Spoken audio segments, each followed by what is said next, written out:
하겠습니다. 예, 우리 한 목소리로 1절에서 6절까지 한번 같이 보시도록 교독하겠습니다. 제가 먼저 말씀을 보고 6절은 함께 교독하시겠습니다. 찾으신 줄 알고 말씀을 봉독하겠습니다. 제가 먼저 읽겠습니다. 사사들이 치리하던 때에 그 땅에 흉년이 드니라. 유다 베들레헴의 한 사람이 그의 아내와 두 아들을 데리고 모압 지방에 가서 거류하였는데 그 사람의 이름은 엘리멜렉이요 그의 아내의 이름은 나오미요 그의 두 아들의 이름은 말론과 기럐이니 유다 베들레헴 에브라 사람들이더라. 그들이 모압 지방에 들어가서 거기 살더니 나오미의 남편 엘리멜렉이 죽고 나오미와 그의 두 아들이 남았으며 그들은 모압 여자 중에서 그들의 아내를 맞이하였는데 하나의 이름은 오르바요 하나의 이름은 루시더라. 그들이 거기에 거주한 지 10년쯤에 말론과 기럐 두 사람이 다 죽고 그 여인은 두 아들과 남편 뒤에 남았더라. 그 여인의 여인이 모압 지방에서 여호와께서 자기 백성을 돌보시사 그들에게 양식을 주셨다 함을 듣고 이에 두 며느리와 함께 일어나 모압 지방에서 돌아오려 하여. 아멘.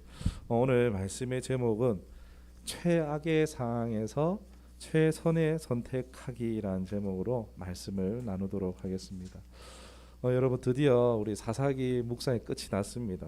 너무 출석도 잘해 주셔가지고 참 더 열심히 하려고 했던 것 같아요.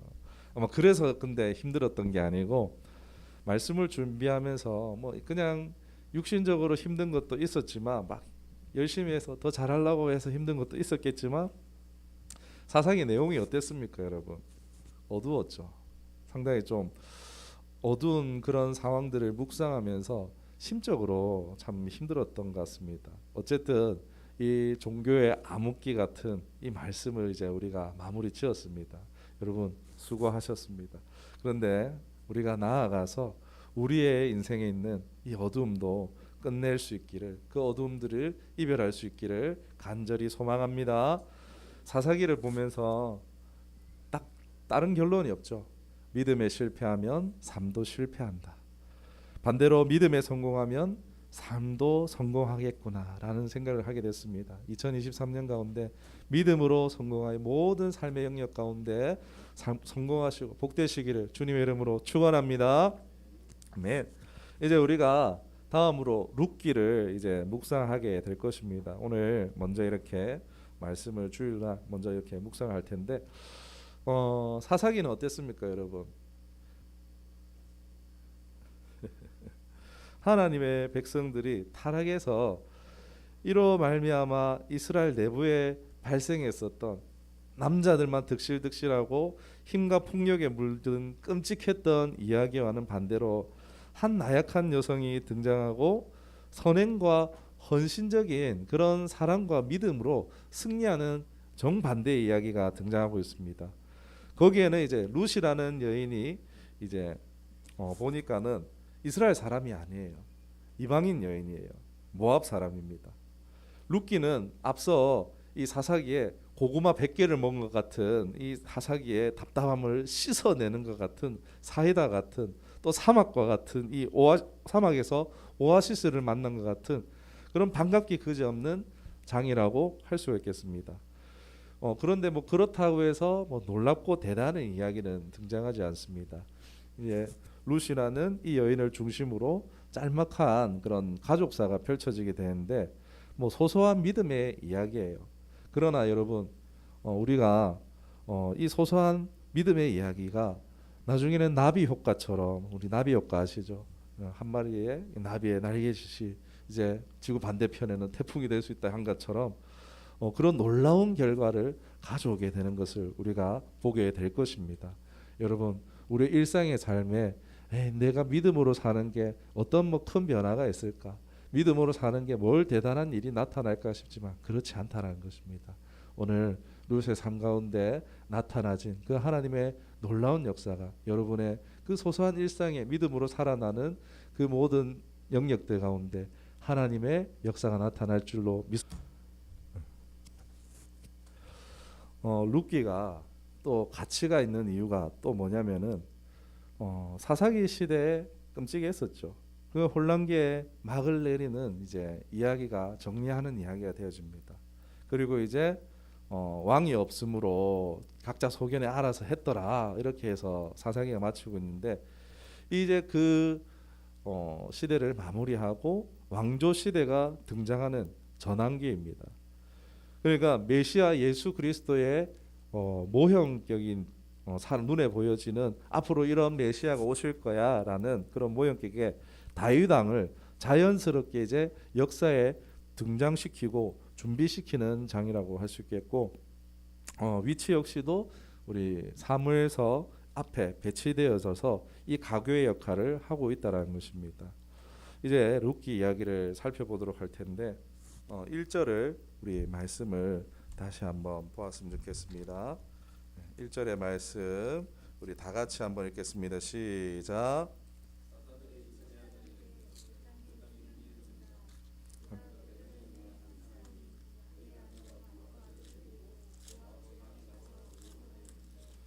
아멘. 네. 지금 룻기는 아직 사사 시대예요. 그런데 그 시대의 말미에요. 이 유대 지파인 엘레멜렉 가족이 기근으로 인해서 자신들의 거주지인 베들레헴을 떠나서 이방인의 땅 모압으로 이주하는 것으로 시작하고 있습니다. 사사 시대에 말미암는 이 어둠을 이어받고 있죠. 사사 시대에는 하나님의 백성들의 이 배도가 또 외세의 침입 억압으로서 이제 하나님의 징계의 모습이 나타났다면은 이번에는 이제 흉년과 기근으로서 나타나고 있는 것을 볼 수 있습니다. 하나님의 이런 징계의 모습으로 또 이렇게 나타나고 있는데 양식의 공급이 가나안 땅에는요 하나님의 공급하심으로 돌보심으로 주어지는 거예요.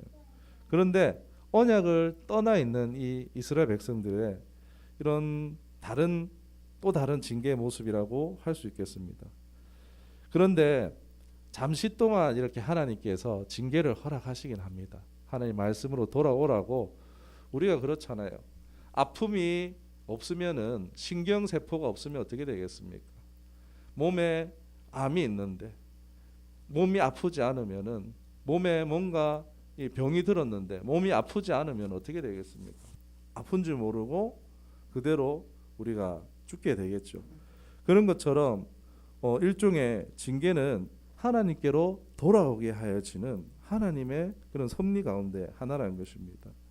잠시 동안 이 허락되어진 흉년을 피하려는 의도로 오늘 등장하고 있는 이 엘리멜렉의 가정은요 이주를 결정하고 합니다.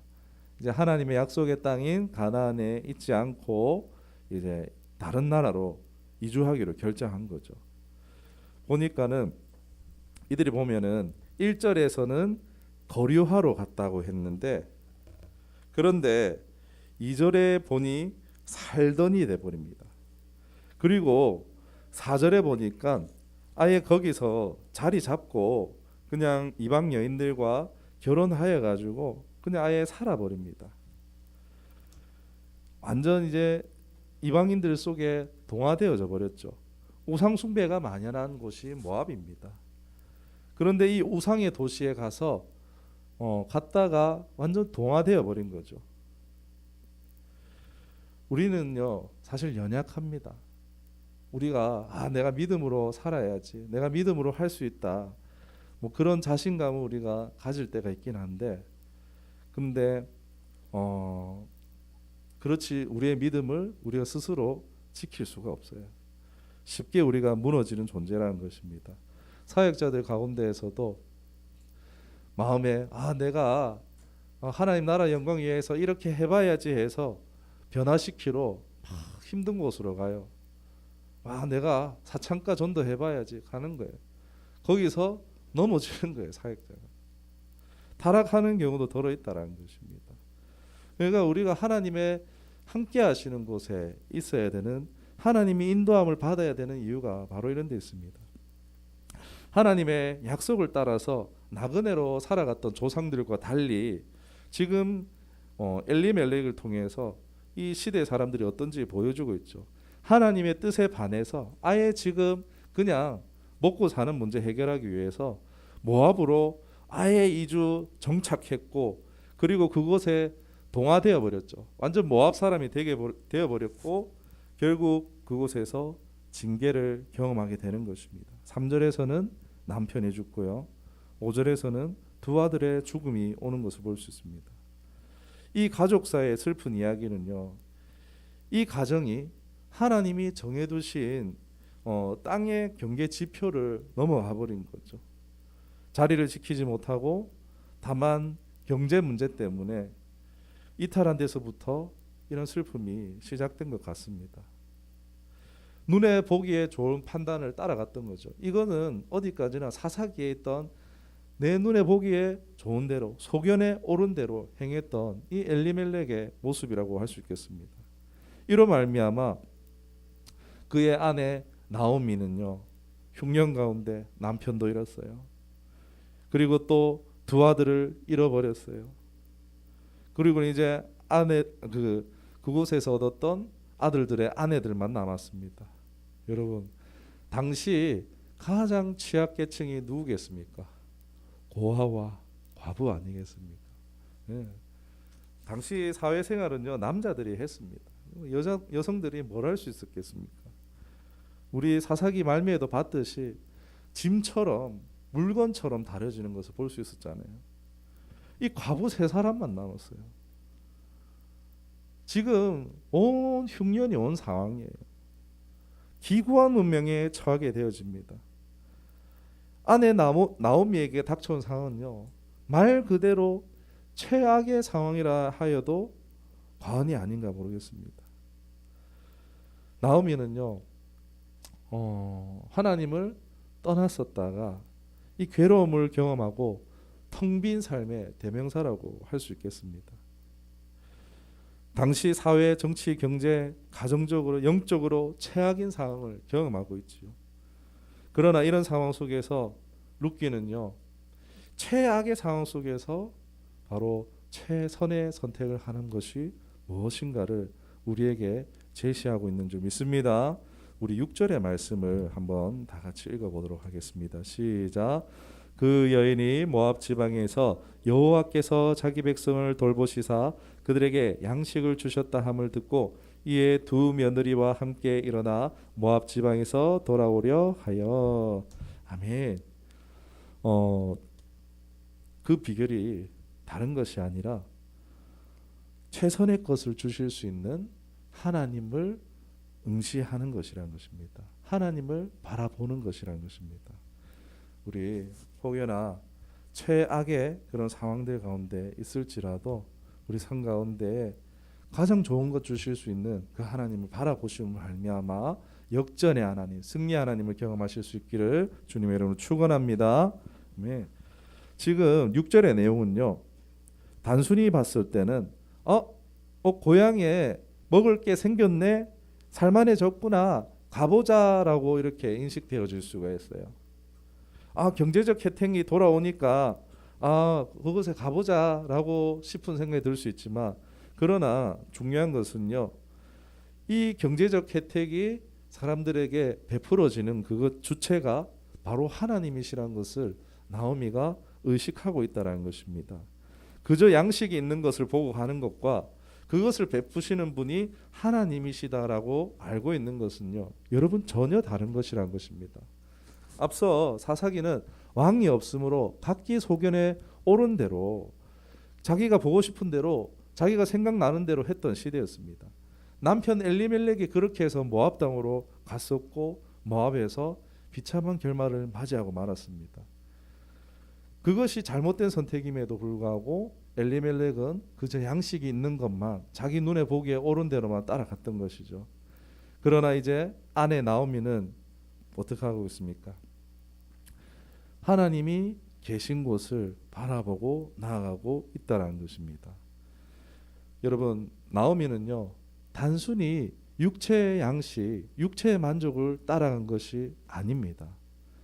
바로 영적인 양식을 얻기 위해서 베들레헴으로 하나님의 품으로 돌아가고자 한 것이라는 것입니다. 여러분, 이런 것이 별것 아닌 것 같지만 영적인 안목이라는 것입니다.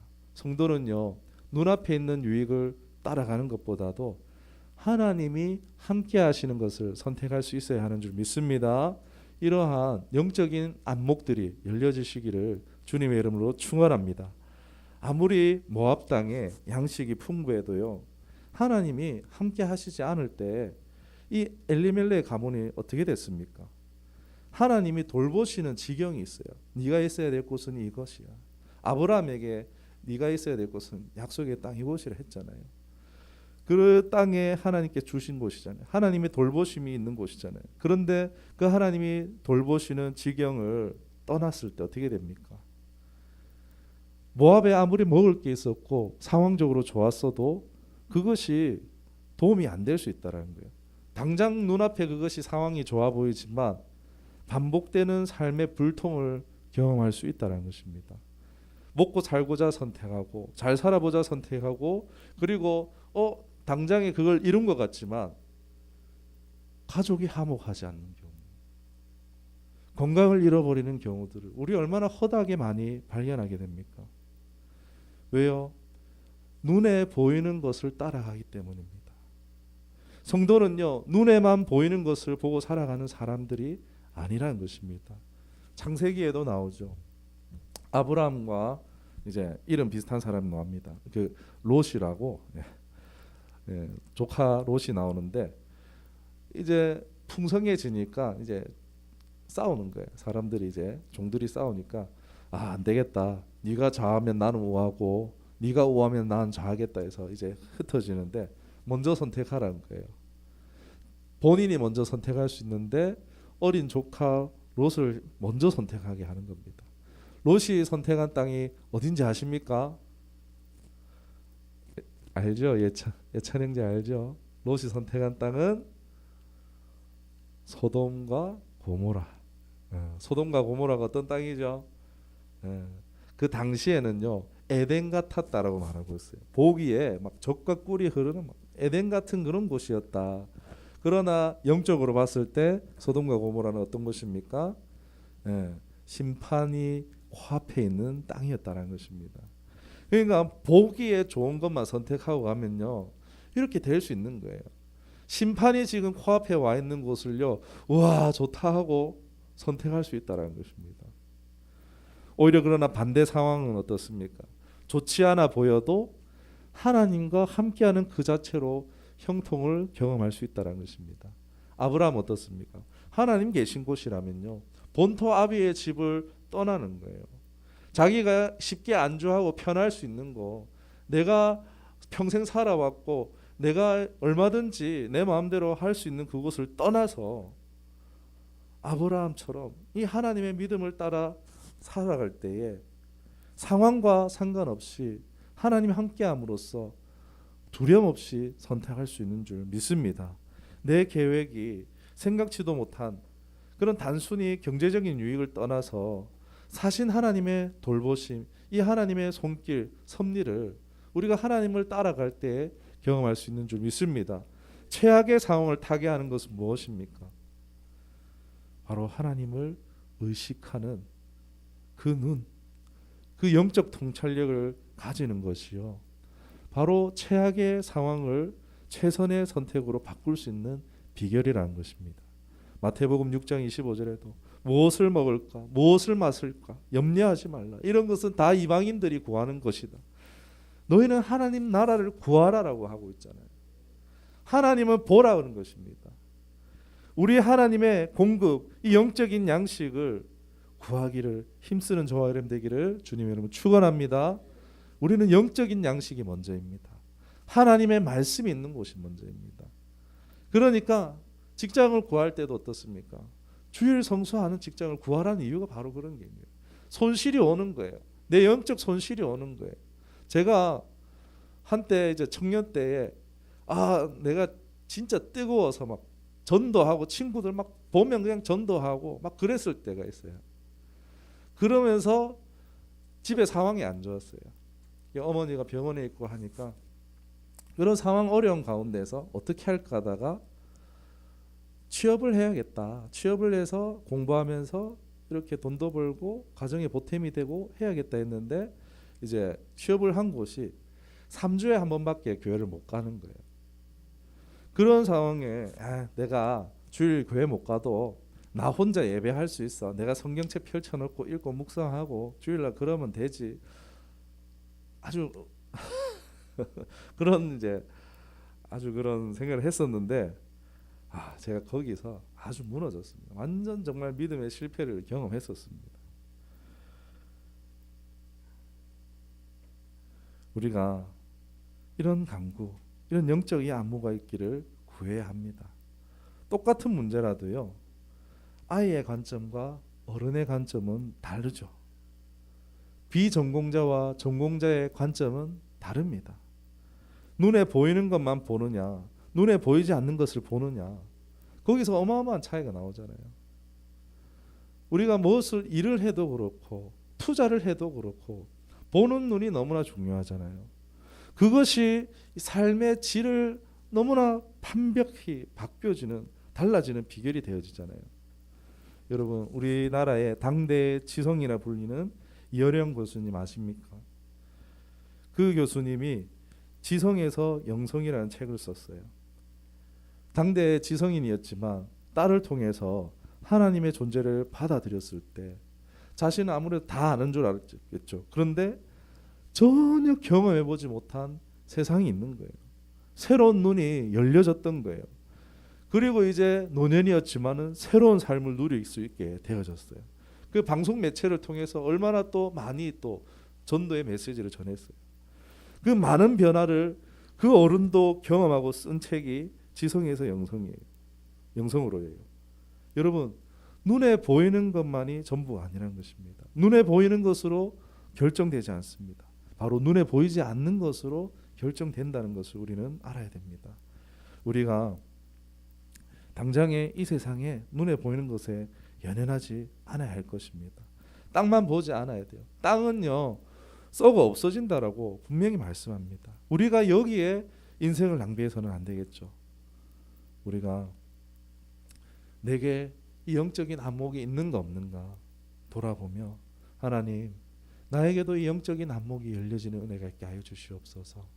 하나님, 땅의 양식을 구하는 것이 아니라 하늘의 양식이 어디 있는지를 볼 수 있는 안목이 나에게 있게 하여 주시옵소서. 구해야 되는 줄 믿습니다. 당장 손해가 타도요, 우리는 영의 양식이 있는 곳, 하나님의 은혜가 있는 자리로 나아가야 됩니다. 믿음의 눈이 열리면요, 세상 흔들리지 않고 살아갈 수 있는 것입니다. 이 영적인 눈이 열려져서 하나님이 계시는 곳, 하나님이 함께하는 그런 선택들을 할 수 있는 우리가 될 수 있기를 주님의 이름으로 축원합니다. 하나님 어디든지 함께 하십니다. 그러나 하나님 은혜 베푸시는 자리가 있다라는 거예요. 하나님께서 이곳에 오기를 원하시는 그런 자리가 있습니다. 왜 내 삶에 하나님 안아주세요, 하나님이 나한테 와주세요 이러면 됩니까? 안 됩니까? 안 되죠. 내가 가야 되는 거예요. 내가 가는 거죠. 우리 어른만 해도 내가 찾아가잖아요. 그런 것처럼 우리가 하나님 계신 곳으로 나아가야 돼요. 정리하겠습니다. 모압 땅은요, 하나님이 정해주신 곳이 아니었습니다. 그런 그곳에서, 혹된 곳에서 오래 할수록 그들에겐 시련만 길어질 뿐이었습니다. 시련을 단축하기 위해서는 어떻게 되겠습니까? 바로 내가 있어야 할 땅으로 가야 됩니다. 그 마땅한 곳은 어디입니까? 바로 하나님이 일하고 계시는 곳이에요. 하나님 어디든지 계시지만 하나님이 특별히 일하고 계시는 곳이 있어요. 하나님이 특별히 섭리하시는 자리가 있습니다. 우리는 그곳으로 가야 돼요. 내가 수고한들 하나님이 일하시는 것만큼 할 수 있겠습니까? 시대와 상황이 쉽지 않죠. 정치, 경제, 사회, 가족, 영적으로 지금 흉년과 압제. 그러나 그런 상황 속에서도 천지를 지으시고 우주를 만드신 전능하신 하나님 여호와 하나님을 응시하며 따라 나갈 때 우리 삶의 회복과 역전은 일어나게 될 줄로 믿습니다. 2023년 우리가 시선을 바꿈으로 우리가 그 성령님을 의탁하여서 내 눈을 열어 주시옵소서. 그리하여서 그 성령님을 따라 살아가서 하나님의 역사함을 경험할 수 있기를 주님의 이름으로 축원합니다.